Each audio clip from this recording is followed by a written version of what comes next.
যোৰহাটৰ মালৌঘাট উচ্চতৰ মাধ্যমিক বিদ্যালয়ৰ সদ্য অৱসৰপ্ৰাপ্ত অধ্যক্ষ তথা কৃতি শিক্ষক কুশল কুমাৰ পাছনিক বিদ্যালয়ৰ প্ৰাংগণত অনুষ্ঠিত এটি গাম্ভীৰ্যপূৰ্ণ অনুষ্ঠানেৰে বিদায় সম্বৰ্ধনা জ্ঞাপন কৰা হয়।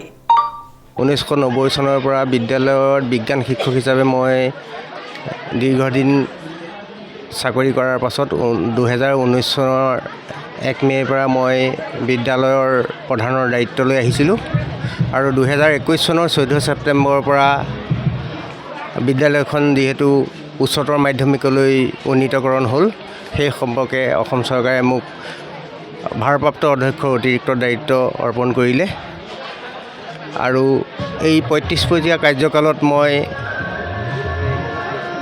যিখিনি মানুহ লগ পালোঁ আমাৰ এই অঞ্চলৰ, এই প্ৰত্যেকটো অঞ্চলৰ প্ৰত্যেকজন মানুহৰ লগত মই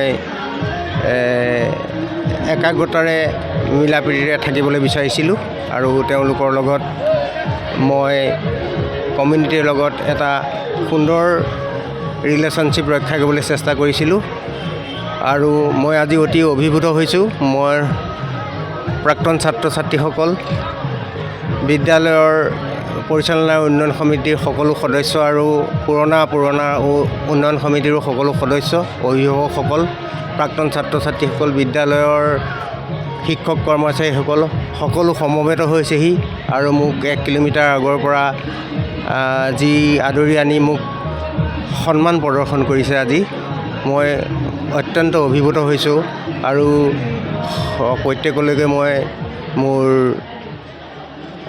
শ্ৰদ্ধা ভৰা প্ৰণিপাত জ্ঞাপন কৰিছোঁ। মই বিদ্যালয়খনৰ কাৰণে প্ৰয়োজন হ'লে মই সেৱা আগবঢ়াম বুলি ইতিমধ্যে মই প্ৰতিশ্ৰুতি দিছোঁ। বিদ্যালয়ৰ পৰিদৰ্শক মহোদয়ে সেইদিনা আহি মোক কৈছে, আপুনি বিদ্যালয়ত খন অলপ চোৱা চিতা কৰি ৰাখিব লাগিব। গতিকে মই বিদ্যালয়খনত প্ৰয়োজন হ'লেই ইয়াত যিকোনো কামৰ কাৰণে প্ৰয়োজন হ'লে মই বিদ্যালয়ত সহায় সহযোগিতা আৰু মোৰ নিজৰ যি সামৰ্থ্য থাকিব সেই সামৰ্থ্যৰে মই বিদ্যালয়ৰ সেৱা আগবঢ়াম বুলি মই প্ৰতিশ্ৰুতি প্ৰদান কৰিছোঁ। ধন্যবাদ। উল্লেখযোগ্য যে বিদ্যালয়ৰ শিক্ষক কৰ্মচাৰীসকলৰ উদ্যোগত আৰু বিদ্যালয় পৰিচালনা উন্নয়ন সমিতি, অভিভাৱক শিক্ষক সংস্থা, মাতৃগোট, ছাত্ৰ একতা সভা আৰু স্থানীয় ৰাইজৰ সহযোগত বিদ্যালয় পৰিচালনা সমিতিৰ সভাপতি বিজয় কৃষ্ণ বৰাৰ সঞ্চালনাত আৰু শৈক্ষিক তত্ত্বাৱধায়ক বসন্ত গগৈয়ে ধৰা অনুষ্ঠানত বিদায়ী অধ্যক্ষগৰাকীক ফুলাম গামোচা, সম্বৰ্ধনা পত্ৰ আৰু উপহাৰেৰে সম্বৰ্ধনা জ্ঞাপন কৰা হয়। অতি বিদ্যালয়ৰ বাবে আৱেগিক মুহূৰ্ত।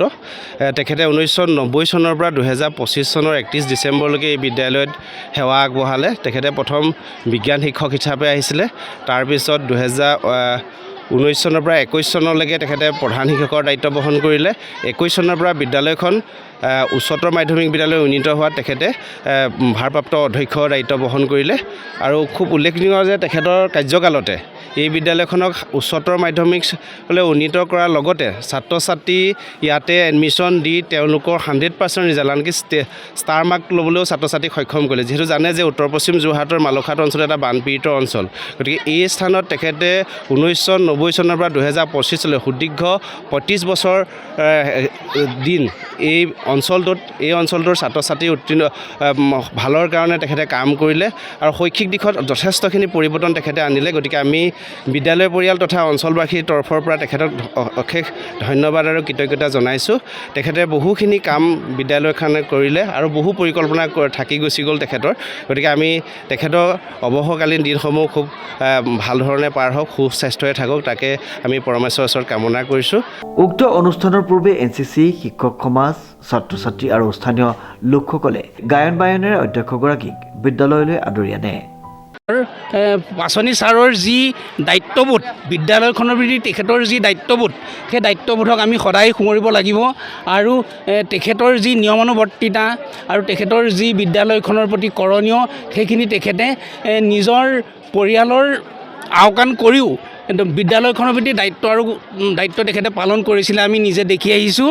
আৰু তেখেতৰ ভৱিষ্যত জীৱন যাতে আৰু সমাজৰ কাৰণে তেখেতে যাতে অৱদান আগবঢ়াব পাৰে, তেখেতে যে সুস্বাস্থ্য হৈ থাকে, তাৰ বাবে মই ভগৱানৰ ওচৰত প্ৰাৰ্থনা জনাই তেখেতৰ সুস্বাস্থ্য আৰু দীৰ্ঘায়ু কামনা কৰিছোঁ। সদ্য অৱসৰপ্ৰাপ্ত অধ্যক্ষ কুশল কুমাৰ পাছনিৰ দক্ষ নেতৃত্ব, শৃংখলাবদ্ধ পৰিচালনা আৰু শিক্ষাৰ প্ৰতি নিষ্ঠাৰ কথা স্থানীয় ৰাইজে উল্লেখ কৰি তেওঁ এজন অভিভাৱক সদৃশ পথ প্ৰদৰ্শক বুলি আখ্যা দিয়ে।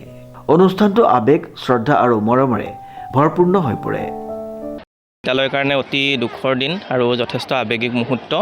আমাৰ এটা কথা ভাল লাগিছে, আমাৰ মালৌখাটবাসী যি অঞ্চলৰ ৰাইজ সকলো ওলাই আহিছে, প্ৰাক্তন ছাত্ৰ অভিভাৱকৰ পৰা আৰম্ভ কৰি সকলো ওলাই আহিছে, ছাৰক আদৰণি জনাইছে আৰু এক উলহ মালহ পৰিৱেশৰ সৃষ্টি কৰিছে। আচলতে আৱেগিক মুহূৰ্ত যদিও এই যি অনুষ্ঠান আজি আয়োজন হৈছে তাত অকল আমাৰ বিদ্যালয় পৰিয়ালেই নহয়, বিদ্যালয় পৰিচালনা আৰু উন্নয়ন সমিতি জড়িত হৈ আছে সক্ৰিয়ভাৱে, অভিভাৱক আৰু যি আমাৰ শিক্ষক সংস্থা আছে তেওঁলোকো জড়িত হৈ আছে, মাতৃগোট জড়িত হৈ আছে।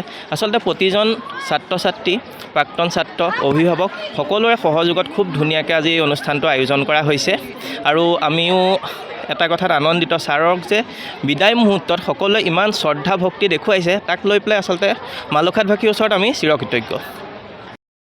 এতিয়া চাবলৈ গ'লে আটাইতকৈ আজি আমাৰ এই দিনটোতেই আটাইতকৈ দুখৰ দিন। কুশল কুমাৰ পাছনি যিদিনাখনৰ পৰা এই বিদ্যালয়ত শিক্ষক হিচাপে নিযুক্তি লাভ কৰিছিল সেই সময়ত আমি অধ্যয়নৰত আছিলোঁ। তাৰ পৰৱৰ্তী পৰ্যায়ত তেখেতে হাইস্কুলৰ প্ৰধান শিক্ষক হ'ল, তাৰপৰা হাই ছেকেণ্ডেৰী অধ্যক্ষৰূপে কাৰ্যনিৰ্বাহ কৰিলে। তেখেতে অকল কৰ্মজীৱনত শিক্ষকতা বুলিয়ে নহয়, সমাজৰ এজন ব্যক্তি হিচাপে, সমাজত এজন লেখতলবীয়া ব্যক্তি হিচাপে আমাৰ জ্ঞাতি বন্ধুৰ দৰে সমাজখন উন্নতিৰ ক্ষেত্ৰত আগবঢ়াই নিয়াত তেওঁ যথেষ্ট চেষ্টা কৰিছিল, যাৰ পৰিপ্ৰেক্ষিতত মালৌখাট উচ্চতৰ মাধ্যমিক বিদ্যালয়লৈ ৰূপান্তৰিত হোৱাৰ তেখেতৰ অৰিহণা যথেষ্ট আছে। আৰু তেখেতে কোনো এজন শিক্ষক বা অভিভাৱকে যে বেয়া পোৱা কাম বা সমাজে বেয়া পোৱা কাম বা সমাজে নকৰিবলৈ কাম কোনোদিনে কৰা নাছিল আৰু সমাজৰ পৰামৰ্শৰ মৰ্মে, ব্যক্তিসকলৰ আলোচনাৰ মৰ্মে প্ৰতিটো ক্ষেত্ৰতে তেখেতে আগবাঢ়ি গৈছিল আৰু 100% 100% ৰিজাল্ট ইয়াত পাবলৈ তেখেতৰ অপ্ৰচেষ্টাত হৈছিল। তেওঁক এককভাৱে ক'লেও আমি বঢ়াই কোৱা নহ'ব, যিহেতু যি সময়ত যেতিয়া হাই ছেকেণ্ডেৰী আৰু উচ্চ মাধ্যমিক বিদ্যালয় মেট্ৰিক পৰীক্ষা অনুষ্ঠিত হয়, প্ৰায় এমাহমানৰ পৰা তেখেতে ছাত্ৰ ছাত্ৰীৰ ঘৰলৈ অহা যোৱা কৰিব লাগিছে আৰু অহা যোৱা কৰি পঢ়িছে, কি নাই বা কিবা অভাৱ অভিযোগ হৈছে নেকি, তেওঁ কাগজ পত্ৰ হওক, কিতাপ পত্ৰ হওক, বহি পেন যোগান ধৰে। গতিকে এনেকুৱা এজন অধ্যক্ষ আমি আৰু ভৱিষ্যতে এই বিদ্যালয়ত আমি নেপাম বুলি অনুধাৱন কৰিছোঁ। আৰু গতিকে তেখেতৰ এটা আমাৰ অপূৰণীয় ক্ষতি। সোনকালে তেখেতে অৱসৰ কৰিলে, অন্ততঃ আৰু যদি 5 বছৰমান যদি মালৌখাট অঞ্চলৰ পৰা হাই ছেকেণ্ডেৰী হিচাপে থাকি গ'লহেঁতেন, অন্ততঃ স্কুলখন বুলি নহয়, আমি সমগ্ৰ অঞ্চলতে এটা উন্নতিৰ আৰু শিখৰত আগবাঢ়ি যাব পাৰিলোহেঁতেন। গতিকে আমি আজি দেখিছোঁ যে সমাজৰ প্ৰতিজন ব্যক্তি ওলাইছে, প্ৰাক্তন ছাত্ৰ ছাত্ৰী আজি তাৰমানে দুখৰ বিষয়।